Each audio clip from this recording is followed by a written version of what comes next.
Hahaha, apa kabar sahabat YT artikel 2? Kali ini saya akan membacakan lanjutan alur cerita kisah cleaning service yang ternyata anak orang kaya. Tapi, sebelum mendengarkan kisah ceritanya, silahkan cari posisi yang nyaman dan jauhi keramaian.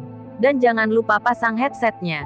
Dan inilah alur cerita kisah seorang cleaning service yang ternyata anak orang kaya. Episode 240, Kisah Seorang Cleaning Service yang Ternyata Anak Orang Kaya. Biarkan dia berlutut di depan pintu perusahaan selama sehari, berlutut seharian, dan merenungkan diri. Aku percaya Hasbia memiliki bakat untuk melihat orang. Hanzo ini pasti memiliki bakat, tapi sikap kerjanya terlalu buruk. Rahman berkata dengan acuh tak acuh. Dia telah memberi Hanzo beberapa peluang sebelumnya, tetapi Hanzo tidak hanya tidak ingin berubah. Yang paling membuat Rahman marah adalah Hanzo tidak membedakan hal mana yang harus diutamakan dulu dan hal mana yang harus disampingkan. Demi urusan pribadi yang tidak penting, bahkan selama jam kerja, dia tidak peduli. Dia mementingkan urusan pribadinya terlebih dahulu, bahkan jika orang seperti itu berbakat, tapi Rahman tidak menyukainya. Perusahaan memberi mereka gaji yang tinggi bukan untuk menangani masalah pribadi yang tidak relevan selama jam kerja. Demi marwah, dia memberi Hanzo kesempatan lagi, lain kali, dia pasti akan menyuruhnya pergi. Baiklah, aku tahu, aku segera pergi cari dia sekarang. Raka berkata dan langsung pergi ke departemen personalia. Rahman langsung pergi ke kantor Raka. Ketika Raka datang ke kantor Hanzo, dia menemukan bahwa Hanzo masih duduk di meja dengan wajah marah dan bahkan dia merokok di dalam dan tidak pergi ke area merokok, yang membuat Raka marah. Di perusahaan bintang 8 mempunyai aturan orang yang boleh merokok di kantor adalah manajer atau orang-orang dengan kantor mereka sendiri. Karyawan lain hanya dapat merokok di area merokok yang ditentukan, dan ada peraturan waktu. Direktur Raka. Ketika orang-orang di departemen personalia melihat Raka datang ke departemen mereka semua bergegas menyapa. Hanzo mendengar Raka dari kerumunan, berbalik dan melihat Raka menatapnya dengan dingin. Dia sangat takut dan membuang rokok di tangannya ke bawah. Direktur Raka, aku. Wajah Hanzo memucat, tanpa diduga dia tertangkap basah oleh Direktur Raka sedang merokok di area kantor. Raka menatap botol air mineral di bawah meja Hanzo, setengah dari air itu penuh dengan puntung rokok, jadi dia tahu bahwa anak muda itu merokok di sini. Aku ingin memberitahumu dua hal, pertama kamu bertaruh dengan tamu terhormatku dan kamu kalah taruhan. Hari ini, kamu harus pergi ke gerbang dan berlutut selama 1 hari untuk merenungkan sikap kerja kamu. Yang kedua adalah, ketika kamu kembali bekerja besok, kamu menulis ulasan untukku, setelah aku melihat sikapmu serius, dan kemudian kembali bekerja secara normal.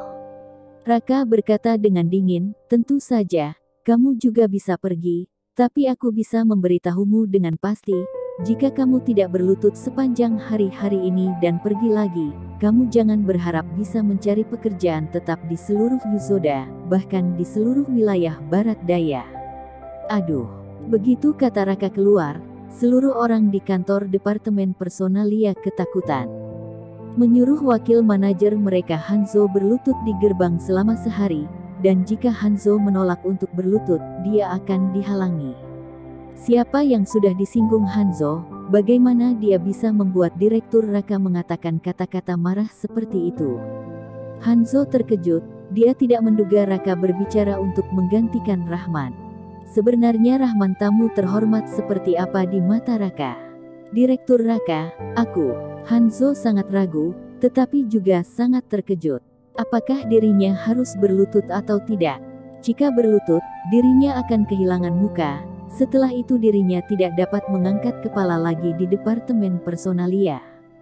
Jika dia tidak berlutut, dia percaya bahwa dia tidak bisa tinggal dan mendapatkan kerjaan di Yuzoda bahkan jika dia tidak bisa melakukannya sendiri, tapi bos perusahaan bintang 8 yang ada di belakang pasti akan melakukannya. Dia tahu betul Raka pasti lebih penting daripada dia di mata bos besar yang ada di belakang layar. Tidak mungkin bagi bos untuk meminta Raka bertindak sebagai direktur pelaksana untuk membantunya mengelola perusahaan. Dan tidak peduli apakah itu Raka atau Hasbia, kedua direktur ini pasti memiliki saham. Di matanya mereka adalah pemegang saham nyata, bukan hanya pejabat direktur. Raka seperti ini, telah datang jauh-jauh dari perusahaan global. Dia adalah pemimpin besar, dia tidak berani memprovokasinya. Akhirnya, dia menimbangnya berulang-ulang, bahkan jika Raka memperbesar taruhannya dengan Rahman. Dia juga memilih untuk berlutut, dia dengan patuh berlari ke gerbang untuk berlutut, tetapi dia tidak berani bilang untuk pergi membeli sepasang pelindung lutut, atau pergi keluar untuk langsung membelinya. Dan lebih malu jika memberitahu Marwah, setidaknya sebelum Marwah mengetahuinya, dia tidak berani memberitahu Marwah, ini sangat memalukan. Jadi pada akhirnya dia harus mencari satpam yang sangat akrab untuk membantunya membelinya. Setelah Hanzi berlutut di pintu gerbang, Raja berjalan di sekitar departemen personalia, dan menemukan bahwa banyak botol air mineral disembunyikan di bawah mejanya, dan banyak puntung rokok di dalam botol. Bajingan ini, baru bekerja beberapa menit hari ini, dia sudah banyak merokok. Apakah jika parfum pembersih ruangan bisa menghilangkan bau asap yang kuat ini? Apa pendapat orang tentang itu? Orang-orang bisa berpikir perusahaan ini sangat buruk. Dia sendiri juga merokok, tetapi ketika dia di kantor, dia tidak bisa merokok lebih dari 3 batang sehari. Dan hanya kadang-kadang ketika dia kecanduan dan sibuk, baru dia merokok 1 bungkus. Semua karyawan melihat tatapan mata Raka, dan mereka semua tidak mematuhi perintah, karena mereka yang merokok telah merokok di sini, dan mereka semua sudah menyiapkan botol untuk puntung rokok. Raka tidak mengatakan apa-apa, dia langsung pergi ke kantor manajer personalia. Dia mengetuk pintu, dan ketika dia mendengar panggilan, dia membuka pintu dan masuk. Raka, Direktur Raka. Hendra, manajer departemen personalia, sedang memproses dokumen. Raka datang dengan wajah murung, dan tiba-tiba merasa sedikit tidak mematuhi perintah. Direktur Raka biasanya tidak datang ke departemen personalia mereka. Hendra, bajingan macam apa yang kamu bawa ke departemen personilku? Kamu pergi sendiri dan beri aku tampilan yang bagus. Raka tidak memberi Hendra harga diri apapun, dia menamparkan meja dan berteriak. Hendra kaget, dia belum pernah melihat Raka marah. Seketika dia tertegun. Kamu tulis ulasan untukku. Raka mendengus dengan marah dan berbalik meninggalkan kantor Hendra. Baru saja setelah Raka meninggalkan departemen personalia, Hendra kembali sadar. Dia segera berpikir bahwa Hanzo dan yang lainnya ketahuan merokok. Dia dan Hanzo belajar di satu universitas, meskipun mereka memiliki hubungan yang sama seperti sebelumnya, tapi dia berpikir bahwa mereka adalah alumni. Ketika dia melihat Hanzo merokok di area kantor, dia tidak menanganinya. Tanpa diduga, ketika karyawan lain melihat Hanzo merokok, mereka semua merokok. Meskipun dia sering menyapa dan meminta karyawan untuk tidak merokok di sini, tapi selama Hanzo merokok di sini, pasti ada karyawan mengikutinya. Namun, Raka marah padanya sekarang, tapi dia merasa lega, karena dia akhirnya bisa membereskan masalah ini. Bahkan dia tidak memberi Hanzo harga diri lagi.